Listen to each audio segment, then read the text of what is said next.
그래서 이제 제가 오늘 두 가지 노래를 여기다 가져왔습니다.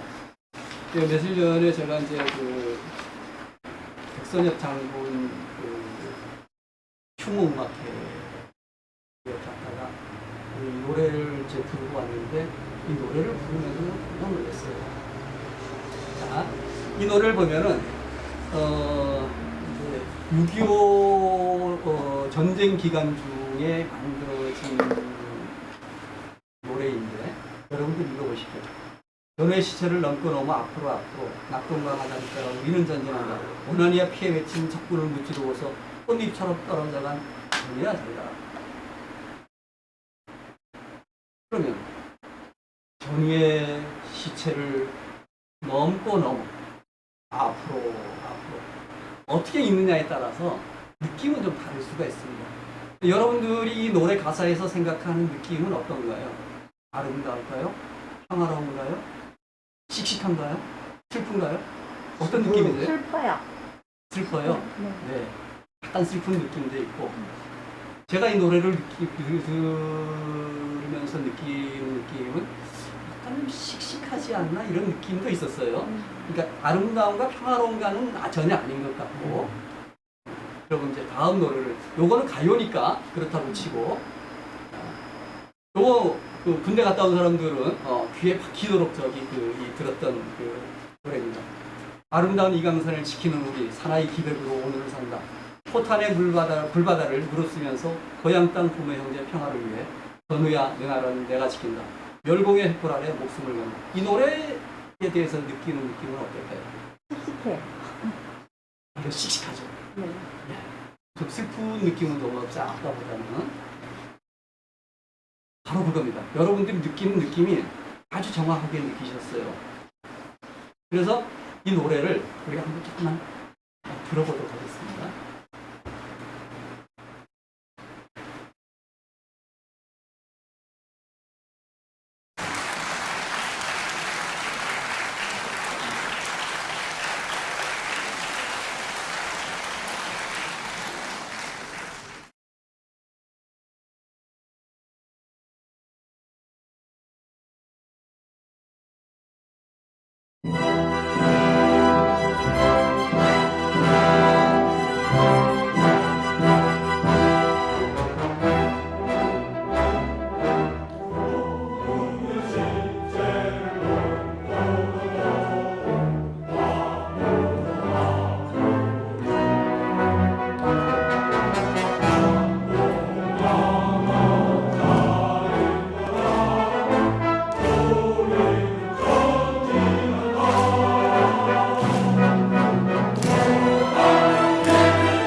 어서 작곡을 했어야 되나요? 장조, 단조. 단조. 여기 이제 악보를 제가 보여드릴게요. 이것이 전우야 잘 자라라고 하는 노래입니다. 그런데 악보를 보실 수 있는 분은 아시겠지만 요 마지막 음이 야로 끝납니다. 단조로 되어 있는 거죠. 자, 이게 단조면은 약간 슬픈 느낌은 있어요. 그런데 여기 단조 안에는 약간의 씩씩함도 느껴진다는 거죠. 다음 보겠습니다. 멸공의 불이에요. 악보로 보실 줄 아시는 분은 아시겠지만 여기 이제 마지막 여기 이제 위에서 두 번째 칸에 있는 음이 이 조의 라에 해당하는 음악입니다. 이걸 굉장히 씩씩하게 불러야 되는 음악이고 씩씩한 노래인데 단조로 되어 있는 거예요. 그럼 단조는 슬프기만 하는 것은 아니죠. 단조는 씩씩한 음악일 수 있습니다. 단조는 라도레미솔이라고 되어 있는데 씩씩하다. 그래서 그러면은 이제 그 조라고 하는 것은 구성음만 가지고 얘기를 해서는 안 되는 것이다. 라는 것을 여기에 의해서 살펴볼 수가 있습니다. 자, 이것을 바탕으로 해서 중고제라고 하는 것의 음악에 대해서 조금 한 걸음 더 다가가도록 하겠습니다. 자, 중고제는 뭐 중고제 한자로 쓸 때는 높은 고자를 요즘 많이 쓰시더라고요. 그리고 이제 간혹 옛고자를 쓰시는 분들도 있고 복잡하니까 한글로 중고라고 쓰고 그다음에 조라고 쓰시는 분들도 있고. 고제라고 표현하시는 분은 그렇게 많지는 않은 것 같아요. 이제 한소리에서 고제 그러면은 서편제 현재 공연되고 있는 노래들보다는 조금 오래된 조. 사실은 중고제보다는 고제가 사실 더 오래됐어야 되는데 중고제가 좀 오래된 조고 고제는 그거보다 조금 덜 오래된 조. 이렇게 얘기하죠. 그런데 중고제는 사실은 산조에서는 잘 사용 안 하는 단어이긴 합니다. 그런데 이 한갑득 선생님의 그 무형문화재 지정이 77년도에 이루어졌는데 그 77년도 이루어지기 전에 그 조사 보고서가 문화재 차원에 남아 있습니다. 그 조사 보고서를 보면은 뭐라고 쓰냐면 백낙춘의 중고제 3조를 호남제 3조로 발전을 시키는 공력이 있다. 뭐 이렇게 설명을 하고 있습니다. 그래서 저도 이제 그 아이디어를 그 무형문화재 보고서를 보고 처음 이런 아이디어를 이제 하시게 됐습니다. 자, 우리가 이제 중고제 그러면 판소리에서 이제 이런 분들을 많이 얘기를 하죠. 염계갈, 모민가, 김성호, 고수관, 김정근, 김창룡, 황호동, 이동대. 어떤 분들은 국동인원까지 포함시키기도 하고 오늘 와서 보니까 최선달, 사한다 이런 두 분들도 이보장 명창이라고 하는 것을 이제 저는 알게 됐습니다. 사실 염계달 모흥갑은 경기도 쪽에 여주 이천 쪽에서 이제 고향을 하신 분이고 여기서 이제 제가 눈여겨봤던 분이 이제 바로 김성옥이라고 하는 명창입니다. 강경에서 근거의식을 두고 활동하셨던 분이죠. 그리고 제가 이런저런 그 자료를 찾아보니까 중고제라고 설명을 하면서 공편제에 속하는 조다, 제다, 뭐 이렇게 설명하려고 하고 있어요. 그런데 이제 예전에 이국자 교수님이 연구하신 거에 의하면은 이 중고제에서 동편제가 나왔고 동편제에서 서편제가 나왔고 이제 중고제, 동편제, 서편제는 동시대에 그 존재했던 음악이라기보다는 시대를 달리하면서 존재했던 음악이다 이렇게 이제 설명을 하고 있죠.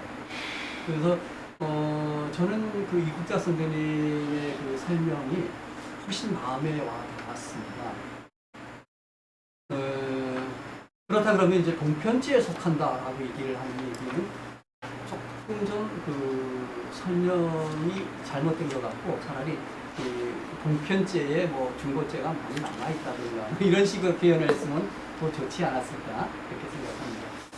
어떤 책에는 또 보면 철종대 한송화 장이 창시해졌다 이렇게 얘기하고 어떤 글에는 보면 또 반응을 많이 했습니다.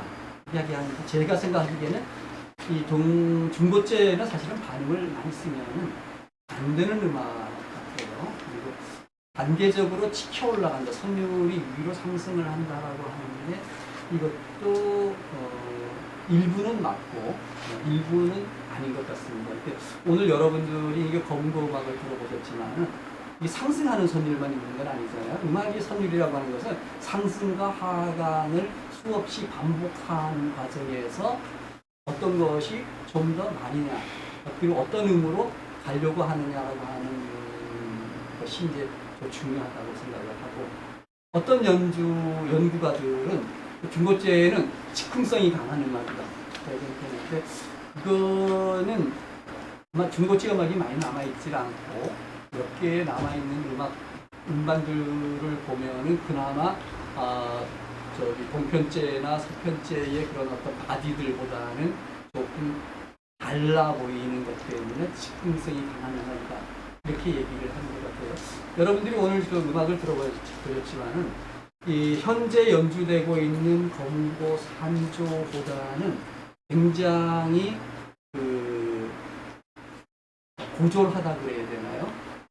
그리고 그 현재 연주되고 있는 음악들은 어떤 특징이 있느냐면은 선택과 집중이 되어 있습니다. 그러니까 선율을 가지고 이렇게 하는데 선택과 집중, 그래서 한 곳으로 확 몰고 한 곳은 확 비우고 그러는데 이 음악은 보면은 크게 비어 있는 부분도 없고 크게 차 있는 부분도 없어요. 그러니까 음악이 고르게, 그러다 보니까 마치 오늘날의 음악에 익숙한 사람들은 이 음악은 변화도 없고 특징도 없고 그냥 단순하고 지루하고 이런 느낌을 줄 수밖에 없죠. 그런 음악으로 이제 설명이 되고 있었습니다. 자, 요거는 아까 제가 이제 말씀을 드렸고, 또 밑에 있는 얘기는 한가득 그 검은고 산조, 신겨동 산조도 마찬가지입니다만은 이 한가득 산조와 백낙준 산조를 비교를 하면은 이것은 호남제의 특징과 중고제의 특징을 거기서 이제 뽑아낼 수가 있고, 그러면은 그것을 기준으로 다른 음악들을 살펴볼 수 있는 근거가 될 수 있지 않을까라고 하는 거죠. 그리고 이제 이 한갑등류 산제에는 중고제가 어떤 식으로든 남아 있으니까 그 남아 있는 음악과 그리고 백낙준이 중고제에서 연주했던 음악을 이제 그 차근차근히 비교를 해보면은 같은 선율도 호남제는 그렇게 표현을 하고 중고제는 이렇게 표현을 했겠구나라고 하는 것을 알 수가 있을 겁니다. 근데 오늘은 그런 그 선율적인 디테일한 부분까지는 설명을 안 드릴 것입니다. 그냥 음악은 제일 중요한 것이 느낌입니다. 자, 그 백낙준 명인에 대해서 간단하게 살펴보겠습니다. 1884년 10월 2일 날 청양 정선면에서 출생을 하셨고요. 그 다음에 1914년 논산 강경으로 이주를 하게 됩니다. 그래서 강경읍 염천리와 무슨 리 해가지고서 이사를 수없이 다니는데 마지막에 이제 돌아가신 곳은 이제 강경읍 부곡리에서 돌아가셨어요. 그래서 제가 강경을 가가지고서 이 주소지를 들고서 다 찾아갔더니 반경 한 200m 안쪽에 있었습니다. 반경 200m. 그러면은 그 반경 200m는 어디냐면 다 옥녀봉 아래쪽이에요. 왜 이분이 왜 거기를 떠나가지 못했을까라고 하면 결국은 옥녀봉에서 행해지는 별신제 이런 거 하고 연관이 있었을 거다라고 하는 얘기를 제가 어떤 글에서 쓴 적이 있습니다. 1933년 2월 23일 날 돌아가셨는데 이해 1월부터 시작을 해가지고 12월까지 이 집에 줄초상이 납니다. 그래서 백낙준의 어머니부터 백낙준 본인, 그 다음에 그 장녀, 장남 뭐 해가지고서 그 부인까지 해가지고서 줄초상이 나고 딱 두 사람이 살아남습니다. 한 사람은 딸이고 한 사람은 아들이었어요. 그래서 제가 이제 백낙준에 대해서 조사를 하면서 그 두 분을 모두 만날 수가 있었습니다. 그때까지 살아계셨어요. 이제 지금은 아마 돌아가셨을 거라고 생각이 듭니다. 그랬고 이제 그래서 이제 이분이 활동한 내용과 이것을 쭉 살펴보니까 대략 검은고 산조를 창시하신 시기가 1914년부터 18년 사이쯤 그리고 이제 저는 이제 그 시간을 좁혀봤습니다. 그리고 이제 그것을 안교, 박석기, 김종기, 신태동 그 네 사람에게 그 검은고 산조를 전수를 했고 네 사람의 활동 내력은 현재까지 남한에서는 박석기부터 신태동까지만 얘기를 했는데 이 안교는 주로 이제 검은고 산조를 잘 연주를 하지 않았고 뭐 남긴 기록도 없고 그런데 이분이 이제 북한에서 해방 후에 북한에서 활동했기 때문에 남한에서는 이분에 대해서 언급하는 것이 아마 정치 체제 하에서 굉장히 금기시 되었고 그리고 남한에서 남긴 음반 뭐 이런 것도 없었습니다. 그리고 이제 최근에 북한의 자료들이 남한에 연결이 되면서 이분이 북한에서 남긴 검은고 산조에 대한 응원 같은 것을 이제 발견을 해서 이분이 백낙준에게 검은고 산조를 말하는 것을 알게 되었죠. 그래서 이제 백낙준의 산조를 가지고 우리가 이제 몇 가지 음악적인 특징을 유추를 해보면은 백낙준의 산조에는 중중몰이가 없습니다. 그럼 중중몰이는 언제 생겼느냐? 신쾌동 한갑들에 가서 생기게 됩니다. 그런데 사실 이 신쾌동 한갑들로 내려오면서 엄몰이가 있기는 하지만 연주를 잘 안 해요. 보통 연주를 하게 되면 진양, 중몰이, 중몰이, 자진몰이 이렇게 연주하지 엄몰이를 연주 안 합니다. 오늘 엄몰이 연주 들어보셨지만은 이 한갑주 선생님이 하는 엄몰이는 이 엄몰이에서 그렇게 많이 늘어나지 않았습니다. 거의 그 90%가 같은 음악이고 다만 표현 방법만 조금 달라졌다는 거죠. 그러면은 우리가 보통 장단이라고 하는 여기서 이 엄몰이가 갖는 장단의 음악적인 이디엄이라고 그럴까? 그것은 충청도 음악의 가장 특징이 아니겠는가. 이제 판소리에서도 도제 판소리에서 이 엄몰이를 많이 쓰고 그리고 굉장히 제한적으로 쓰입니다. 판소리에서도 뭐 스님이 나타난다든가 보승이 나타난다든가 뭐 이런 장수가 나타난다든가 이런 아주 제한적인 신령한 인물이 등장할 때 주로 엄몰이를 쓰고 산조에서도 보면은 가야금 산조에서 일부분 엄몰이를 쓰는 산조가 있습니다만 대부분의 가야금 산조에서는 엄몰이를 쓰지 않아요. 대금, 해금, 피리, 아쟁 산조에서도 모두 엄몰이를 쓰지 않습니다. 엄몰이라고 하는 음악 장단을 제가 안 쓰게 된 이유가 무엇일까라고 했더니 이제 중중몰이나 자진몰이나 휘몰이나 이런 진양이나 중몰 이런 음악들은 장단을 쪼개는 방법을 굉장히 다양하게 해서 가지고 놀 수가 있어요. 그런데 이 엄모리는 쪼개는 것을 가지고서 놀 수 있는 방법이 거의 없습니다. 10박자이다 보니까 셋, 셋, 넷, 뭐 이렇게 쪼개기도 그렇고 이론적으로는 가능하지만은 그것을 쪼개는 방법이 굉장히 불리해요. 그래서 이 엄모리가 점차 연주되지 않았던 것 같은데, 이 엄모리야말로 이 충청도 음악, 중고재에서 음악에서 판소리에 남아있는 유일한 화석이 아닌가, 저는 그렇게 생각합니다. 그래서 이 엄모리로 노래하는 부분들은 대면적으로 걸렸죠. 대면적으로가 전라도 음악의 중심지가 전라도로 옮겨가면서 들어오기 시작하는 그런 현상이라고 저는 생각을 하는데, 그래서 엄모리야말로 충청도 중고재가 가지고 있는 그런 노래가 남아있는 화석의 하나일 거다라고 그렇게 생각을 해봤습니다. 그 다음에 이제 제가 오늘 얘기할 두 번째는 진양조의 형식이라고 하는 문제인데, 이 강경을 주름 잡았던 두 인물, 김성옥과 백낙춘이죠. 그런데 김성옥에 대해서는 우리가 너무나 잘 알고 있는 얘기입니다. 진양조를 발견했다라는 거죠. 그러면 김성옥은 중고재 명창이에요. 진양조를 발견했어요. 그러면 진양조는 동편제 음악인가요? 서편제 음악? 중고재 음악? 김성옥이 발견했다고 그럼 당연히 중고재 음악이어야죠.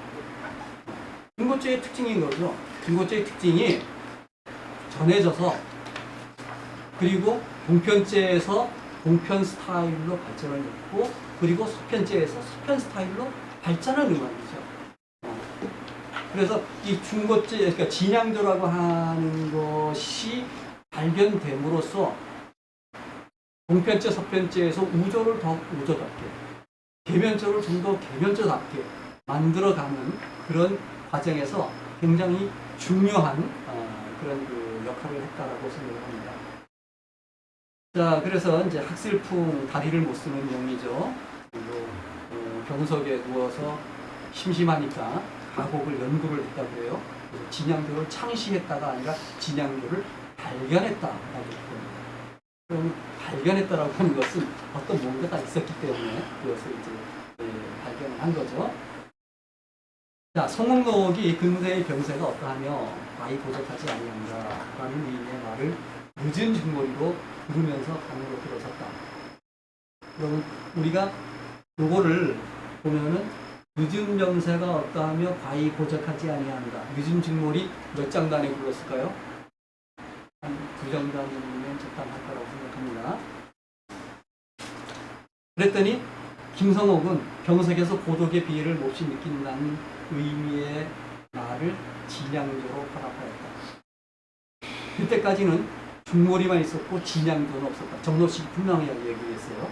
늦은 중머리 한 강만 더 넣으면 진양조가 됩니다.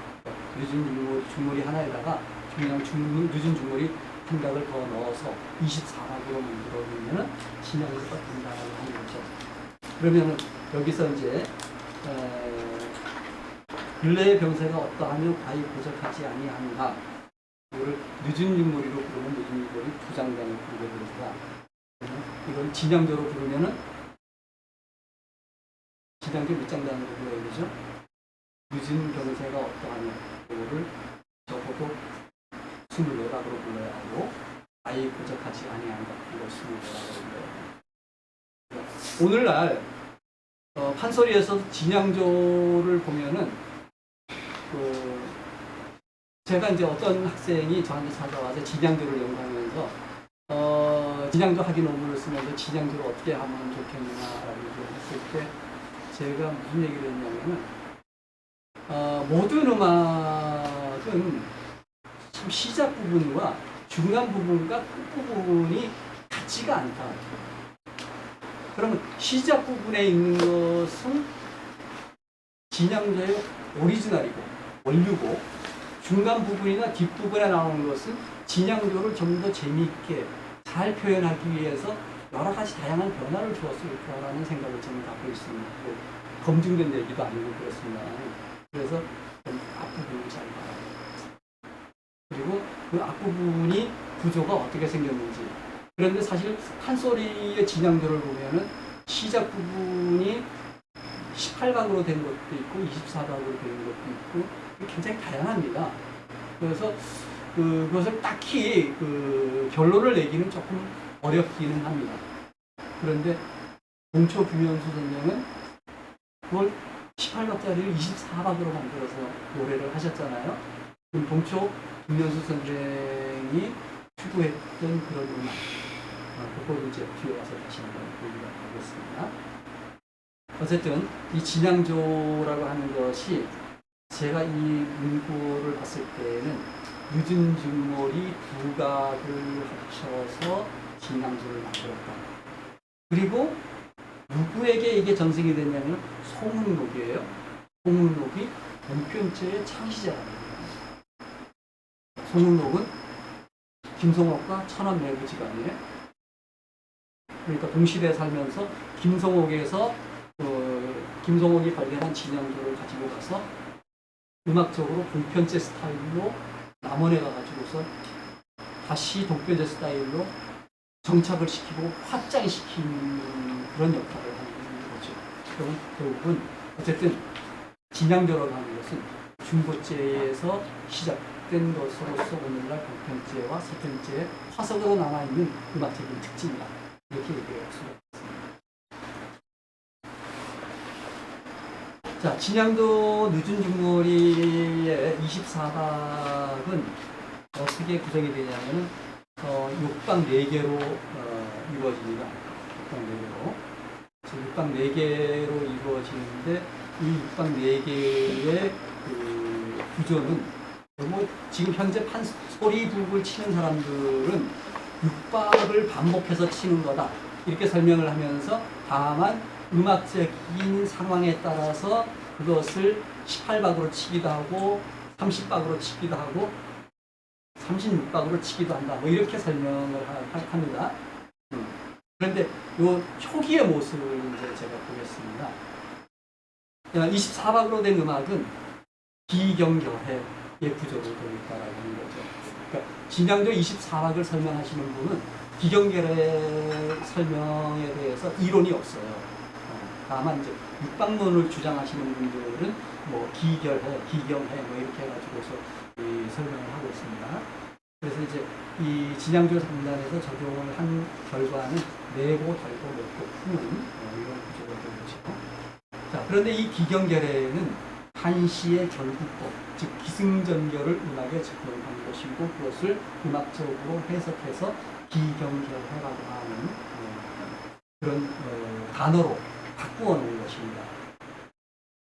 그래서 제가 이제 백낙진 검은고 산주의 진양조를 보면은 이 진양조가 물론 24박으로 된 것도 있고 36박으로 된 것도 있고 48박으로 된 것도 있고 이제 세 가지로 되어 있어요. 진양조가. 그런데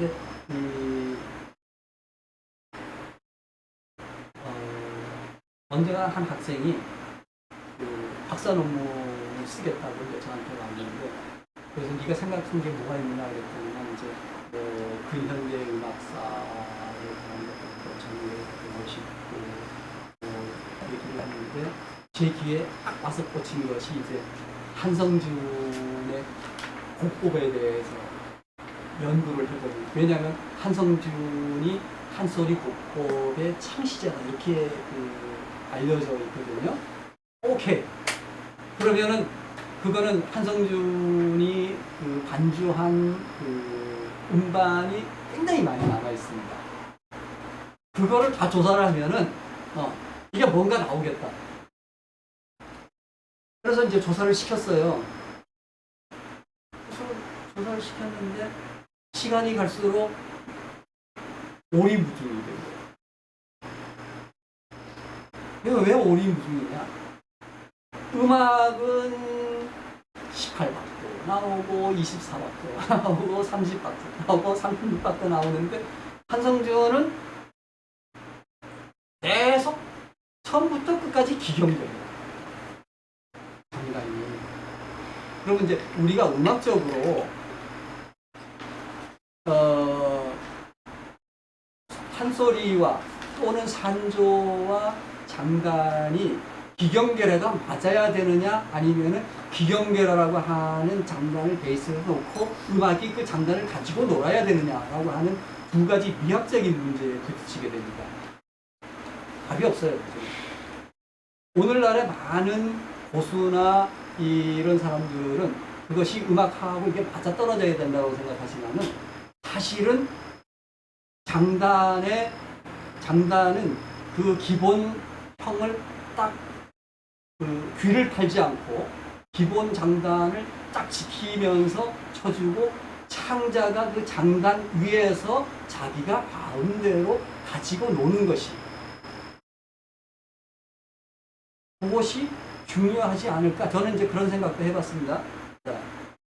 그래서 그 고수대회에서 이제 그 판소리 명창이 나와가지고 고수 하는 사람들이 경연을 할 때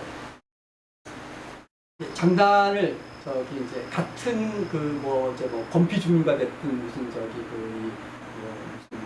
군사 서름 장면이 됐든 대목을 이렇게 노래를 하면서 기존에 듣던 것과는 다르게 장단을 가지고 놀아서 이렇게 하면은 그때 이제 뭐가 문제냐면은 그 소리에 귀를 파는 고수들은 장단을 삐게 됩니다. 근데 그 귀를 팔지 않고 자기 장단을 들으면서 그 장단을 지키는 고수가 제대로 된 고수인 거죠. 그러면은 그 창자가 즉흥적으로 장단을 가지고 놀고 있는데 고수는 즉흥적으로 그것을 따라가기는 참 어렵습니다.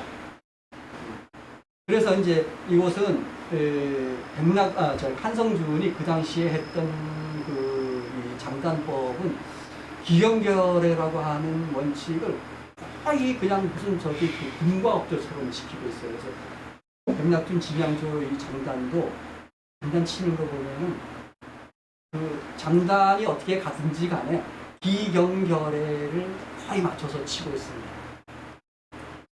그래서 저는 이제 한성준은 그분이 홍성 출신이잖아요.